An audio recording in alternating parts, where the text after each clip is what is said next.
តាទីគ្រូហ៎ពេលលយគឺសង្ហាឃើញគេជឿជាក់អីបងប្អូនទាំងអស់គ្នា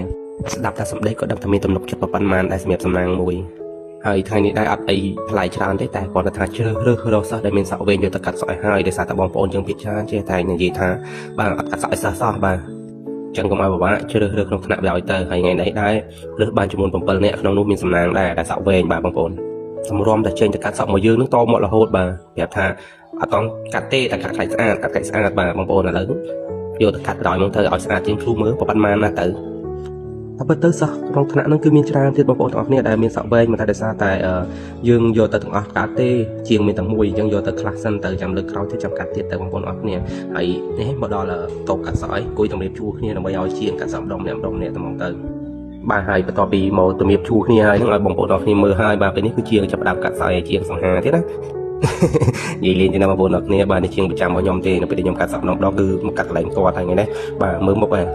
សង្ហាដែរសាក់ខ្លីបាទគាត់ថាកាត់សាក់ហើយមកព្រាមតែសក់ស្ដាយឲ្យបានកាត់នៅពេលបានថតនៅពេលកាត់គាត់កាត់ឡើយរវល់បន្តិចចឹងជាងកាត់4បាត់តែអីទេមកឃើញមុខណាសង្ហាទៅដែរបាទតែបងប្អូនថាចាប់កោហើយតែដល់ពេលនេះហើយ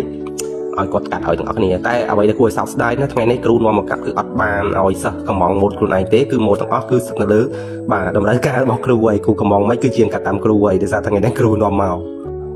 មានន័យបងប្អូនដល់គ្នាដល់ពេលកាត់សក់ទៅម្នាក់មើលទៅសង្ហាដែរបាទអ្នកខ្លះថាចង់ទុកមុខអ្នកខ្លះចង់ទុកក្រោយថាអត់ទេបាទពេលនេះគឺអត់មានទុកមុខទុកក្រោយទេសំខាន់គឺបាទកាត់ខ្លីៗទាំងអស់តែម្ដងបាទហើយនេះជាគម្រោងរបស់ខ្ញុំយូរហើយបងប្អូនទាំងគ្នាខ្ញុំចង់កាត់បែបនឹងយូរទាំងអស់គ្នាហើយប៉ុន្តែគាត់ថាយើងវាអត់ពេលហើយទីមួយយើងក៏មិននៅខ្វះថវិកាផងហើយពេលនេះគឺមានបងប្អូនគាត់ផ្ញើជាថវិកាមកទៅក៏អូខេកាត់សក់ឲ្យសិស្សសិនតែមកទៅហើយនិយាយថាបើថាកាត់ទាំងអស់គ្នាអត់ទាន់អស់ទេដូចខ្ញុំប្រាប់ពីមុនអញ្ចឹងជាងមានតែមួយយើងគាត់កាត់អត់ទាន់ទេបាទគាត់តែចំណាយពេល7នាក់នេះកាត់បាទពីខាង7កន្លះម៉ោងឲ្យបងប្អូនទាំងគ្នា